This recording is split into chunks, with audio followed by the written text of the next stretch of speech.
it's me.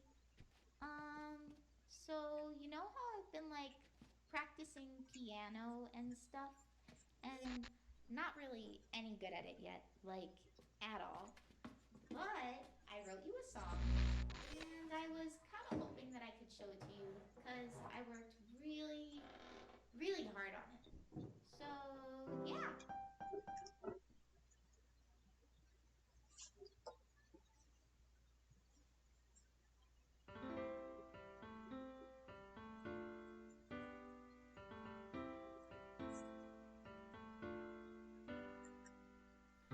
Every day I imagine a future where I can be with you. In my hand is a pen that will write a poem of me and you. The ink flows down into a dark puddle. Just move your hand right the way into his heart. But in this world of infinite choices, what will it take just to find that special day? What will it take just to find that special day?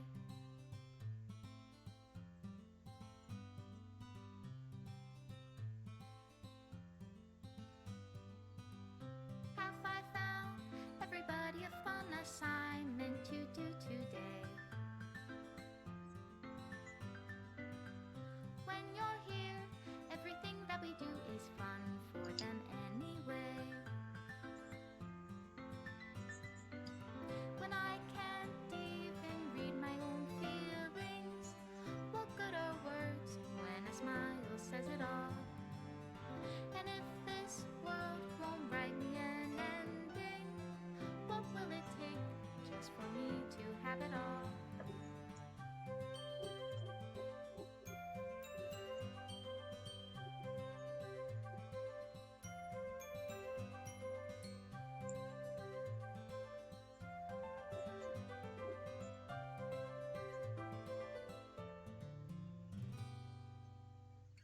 Does my pen only write bitter words for those who are dear to me?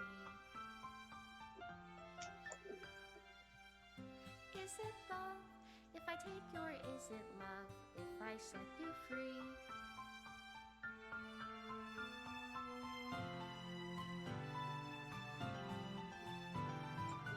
The ink flows down into a dark puddle. How can I write love into reality if I can't hear the sound of your heartbeat? What do you call love in your reality?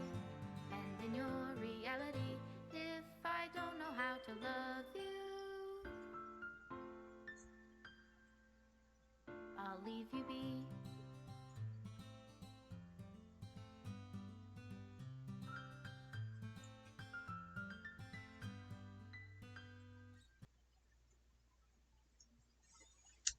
They cut off the last little bit of the song there. How annoying. This is my final goodbye to the Literature Club. I finally understand. The Literature Club is truly a place where no happiness can be found. To the very end, it continued to expose innocent minds to a horrific reality. A reality that our world is not designed to comprehend. I can't let any of my friends undergo that same hellish epiphany. For the time it lasted, I want to thank you for making all of my dreams come true, for being a friend to all of the club members, and most of all, thank you for being a part of my literature club. With everlasting love, Monica. Error. Required files are missing or corrupt. Please run reset.sh to repair and reset the virtual machine. Well, there we go. So we've cleared the game for the first time. But obviously there's plenty of stuff we missed because we didn't actually do all the routes and things. Let me just see in here. So we've only got like the first halves of both of these for the side stories.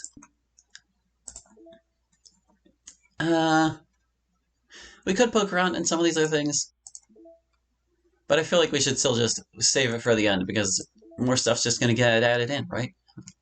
Like this didn't even have a scroll bar the first time we checked in here. But it's whatever. We just have to run this, they said. So what? Do I just click open? Reset this virtual machine. All modified entities, environments, and data will be reverted to their original state.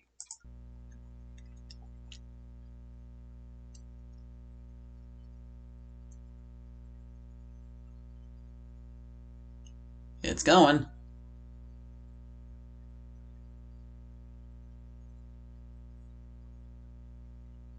Entity 1, B, C, and... Monitor kernel access. Rebuilding file system. Virtual machine restored successfully. Starting virtual machine.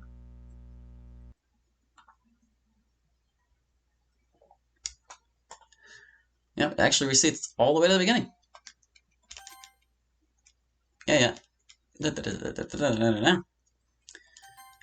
But what I'm wondering is if this is going to reset the text. Because if it does, then this is going to be kind of a pain in the butt.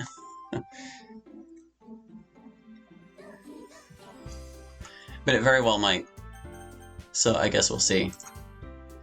Like, yeah, see, it kept my settings. It kept all those okay. Do I have to put my name back in, though?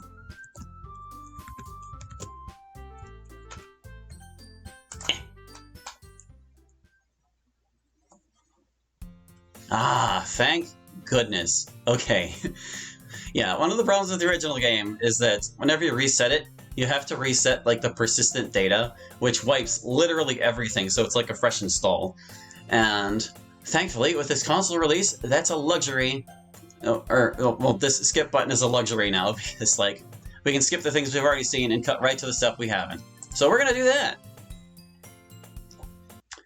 And now it's time to go back for all the things that we didn't do. Goodness. Someone went zipping by it, like, extra large size there. Okay, so for this second playthrough, we're gonna start with a full-on Natsuki route, I think. Lipstick.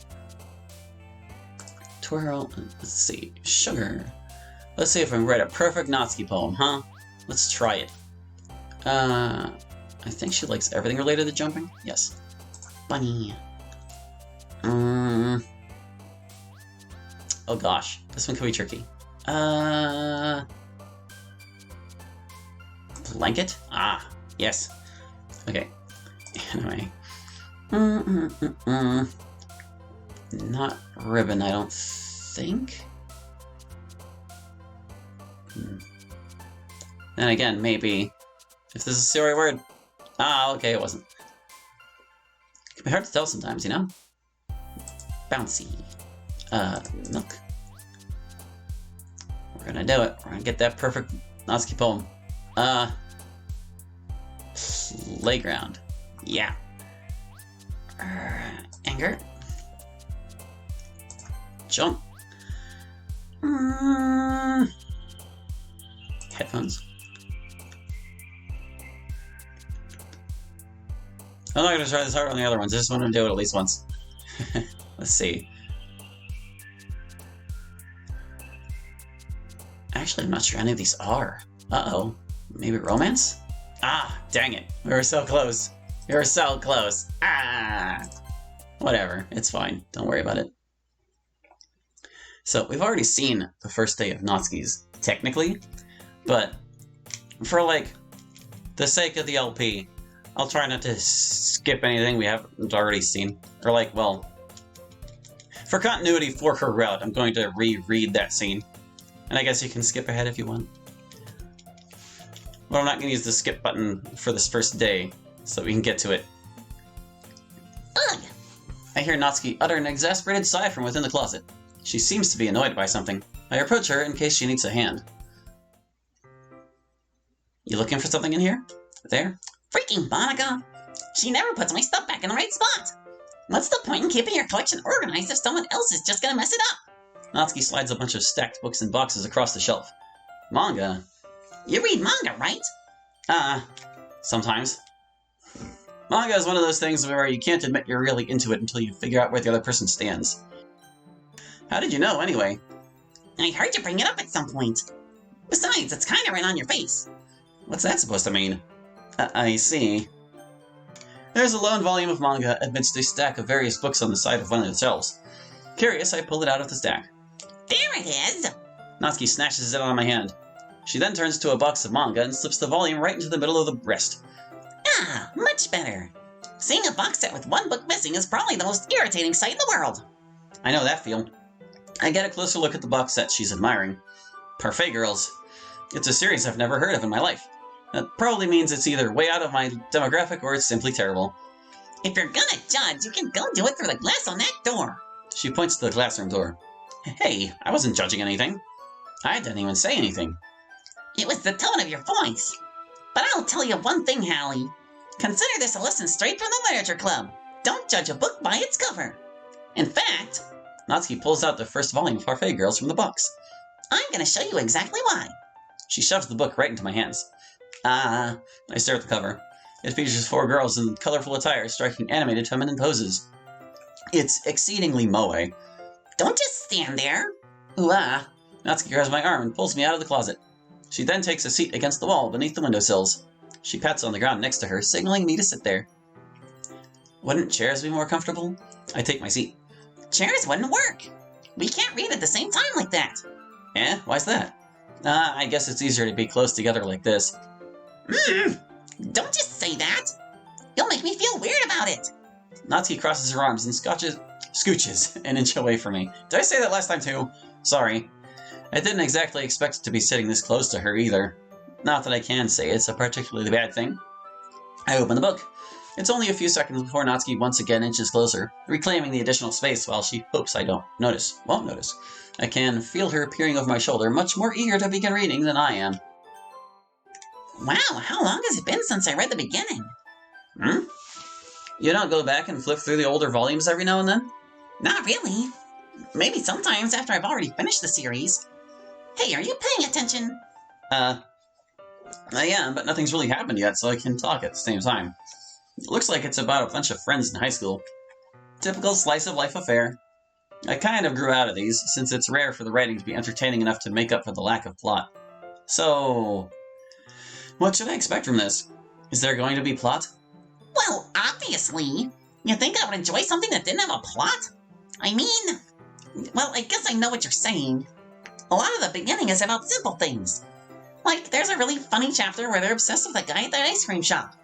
But that just helps you get to know the characters. And besides, it's still entertaining. But later on, there's all kinds of drama. Like when they get into all their backstories, and when some of the romance starts to happen. That's really what makes it so good. There are so many touching parts. Ah, is that so? It sounds like you really know what you're talking about. Maybe I underestimated you. Hey, wait! What's that supposed to mean? Natsuki gives me a little shove. I just meant that I haven't yet seen you at your full power. Good save. This chapter seems like it's about baking. This is just a guess, but is there a lot of baking in this manga? Well... Natsuki pauses for a moment, as if she doesn't want to admit something. Yeah. Why does that matter? It doesn't. I was just curious. Since you enjoy baking too, right? That's... just a coincidence. I just happened to get into baking around the same time I got this manga. Like, I would ever get into anything because it's in a manga. I feel bad for anyone that impressionable. Definitely not coincidence. I guess that explains Natsuki's interest in baking. Still, of all the hobbies to pick up from a manga, that's definitely one of the better ones. Not to mention she's really good at it, so who am I to judge? We read on for a few more minutes. I've finished a couple chapters at this point. Are you sure this isn't boring for you? It's not! Even though you're just watching me read? Well, I'm fine with that. If you say so. I guess it's fun sharing something you like with someone else. I always get excited when I convince any of my friends to pick up a series I enjoy. You know what I mean? You don't? That's not... Well, I wouldn't really know. What do you mean? Don't you share your manga with your friends? Could you not rub it in? Jeez. Sorry. Like I could ever get my friends to read this. They just think manga's for kids. I can't even bring it up without them being all like, you still haven't grown out of that yet? Makes me want to punch them in the face. I know those kinds of people. Honestly, it takes a lot of effort to find friends who don't judge, much less friends who are also into it. I'm already kind of a loser, so I guess I gravitated toward the other losers over time. But it's probably harder for someone like you. Yeah, that's pretty accurate. Wait, which part? I mean, I feel like I can't even keep it in my own room. I don't even know what my dad would do if he found this. At least it's safe here in the club room. Except Monica was kind of a jerk about it. Ugh, I just can't win, can I? Well, it paid off in the end, didn't it? I mean, here I am, reading it. Well, it's not like that solves any of my problems. Maybe. But at least you're enjoying yourself, right? So? Jeez, that's enough. Are you gonna keep reading or what? Yeah. I flip the page. Suddenly, Natsuki starts laughing. I totally forgot that happens. Natsuki puts her finger on one of the panels. Minori is my favorite character. You always feel a little bad for her since she's so unlucky. But it gets especially bad when...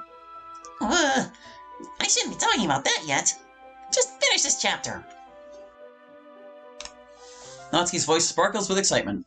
It's a stark contrast to her usual bossy tone, but if she's not used to sharing her favorite manga with her friends, I can understand why. It's hard to express in words the feeling you get when connecting with someone like that. And being able to provide that to Natsuki, for whom it's a rare experience, the thought makes me smile a little to myself. Okay, everyone. Eh? Are you all ready with today's poems? Oh, come on. Could your timing be any worse? Sorry. I just need to make sure we have enough time. Though you do look pretty cozy over there. Eh? Ah! Natsuki suddenly notices how close she's gotten to me. She hastily slides herself a good 12 inches away from me. Alright. Guess I'll stop here for now. I close the book and hand it towards Natsuki. You're just giving it back? Don't you want to know what happens? Yeah, but... Monica just said. Don't be dumb.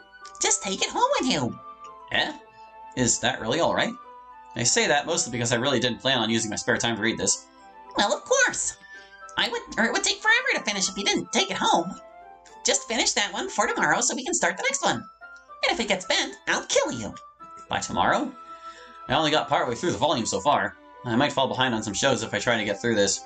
But I suppose that's a necessary sacrifice in exchange for seeing Natsuki's enthusiastic face. Or am I more scared of what will happen if I don't finish it? Alright then. I stand up. I return to where I put my stuff and carefully slip the book into my bag. By the way, did you remember to write a poem last night? Yeah. My relaxation ends. I can't believe I agreed to do something so embarrassing. I couldn't really find much inspiration since I've never really done this before. Well, now that everyone's ready, why don't you find someone to share with? I can't wait! Sarah and Monica enthusiastically pull out their poems. She raises on a wrinkled sheet of loose leaf. I think we're past the point where it's the same. So, okay.